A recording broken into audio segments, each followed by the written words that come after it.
Good evening, and here I am to talk about one of the most beautiful stories of Class 9 syllabus, that is The Bond of Love, written by Kenneth Anderson. Kenneth Anderson was a very famous hunter, and he was a British writer who was born in India and who lived in India.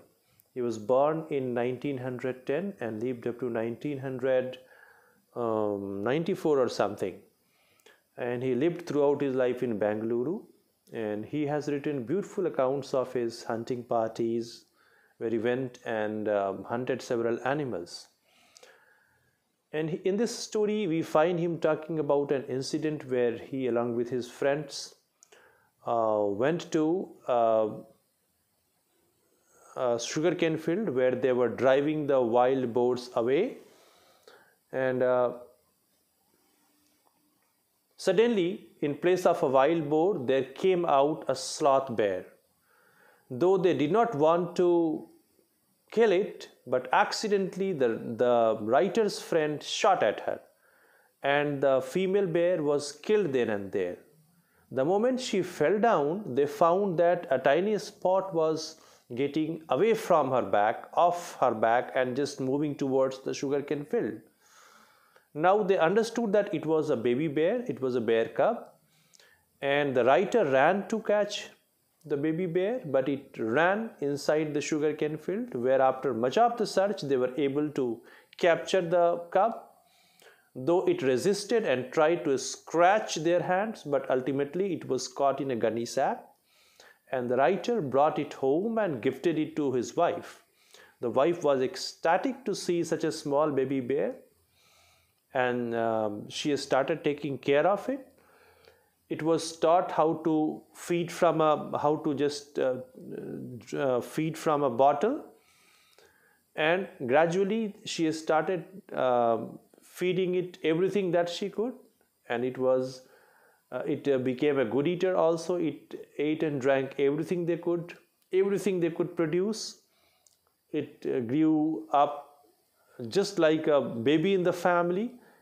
It grew very friendly with the children in the family, the children in the neighborhood, and the people in the neighborhood.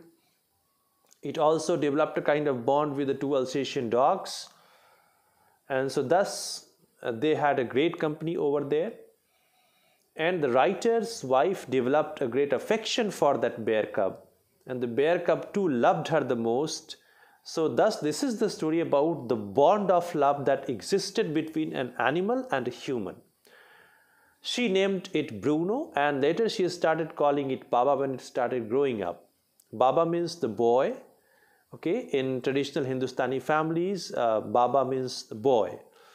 Thus she just considered it to be her own son, own child, and she just gave all the love and affection she could give to a human child. And once Baba entered into the library, and unfortunately there was a barium carbonate, which is a poison kept for rat, and it consumed it. Very soon it got, half of its body got paralyzed. Somehow it dragged itself to the writer's wife on its stump, where the writer's wife understood the condition. It was rushed to a veterinarian who just applied 2 doses of antidote, and thus Baba could be saved. Once also it drank the used engine oil, but nothing could happen to it. So thus it started growing in the family. But as you know, bear cubs grow very fast. It very soon outgrew everybody around it. The children, the two Alsatian dogs became very, very big. Though it was the same friendly bear, it behaved in the same nice way to everybody. Now the children and their parents and the people in the neighborhood, they got scared about their safety. They thought it may prove dangerous someday. It may attack them. So indirectly they started pressurizing the writer's wife. And after much effort, they could convince her that it should be donated to the Mysore Zoo. So ultimately the day came, and she agreed, and the bear was taken to Mysore Zoo. A letter was written first to the zoo in charge, and it just allowed them to be brought to Mysore, and it accepted the bear also. But Just Baba was inconsolable over there, and the wife too was very sorry, staying away from the baby bear. And for a few days she didn't eat anything. Baba was also in the same condition. Somehow the writer could restrain her from visiting Mysore Zoo, because if she visited the bear, it would affect his stay over there. He would not like to stay over there. But she requested everybody who was to visit Mysore to go and find the whereabouts of Baba. And they said that Baba was fine, but he too fretted.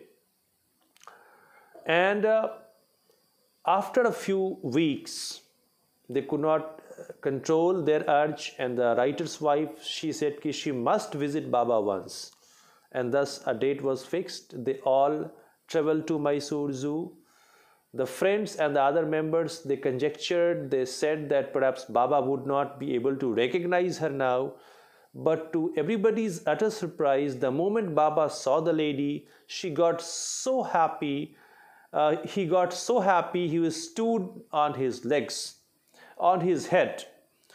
And it got very emotional. Both cried in each other's company, and she sat down with the bear, and she just gave him everything she could to eat: lemonade, tea, ice cream, everything. Both kept sitting together for hours.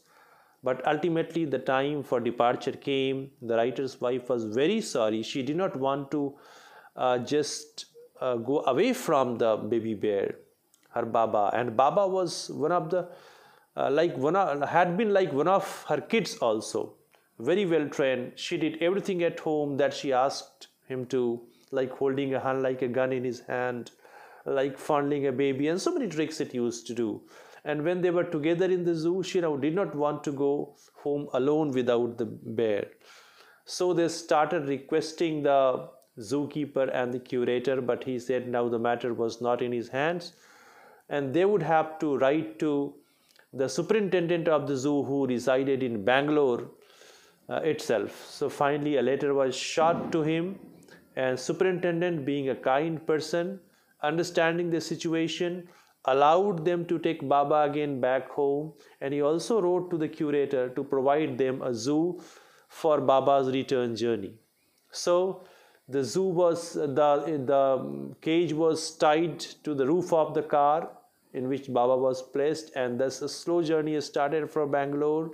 They reached Bangalore, where an island was created in the campus of the writer's wife's house, and a moat was created around it, around 6 feet wide. And upon the artificial island which was created, they got a small shelter kind of thing for Baba, and a rope was tied from one end to another. In a very unique way, the writer's wife used to go to the enclosure, to the island, just hanging on to the rope, or standing on to the rope and holding one end also. So this unique arrangement was made for them. So thus the story ends over there, and it highlights that even animals are capable of emotions. They also understand love and affection, and perhaps in a better way than humans do. They are not selfish at all, they are not greedy at all, and they have unconditional love for their master, or the person who takes care of them.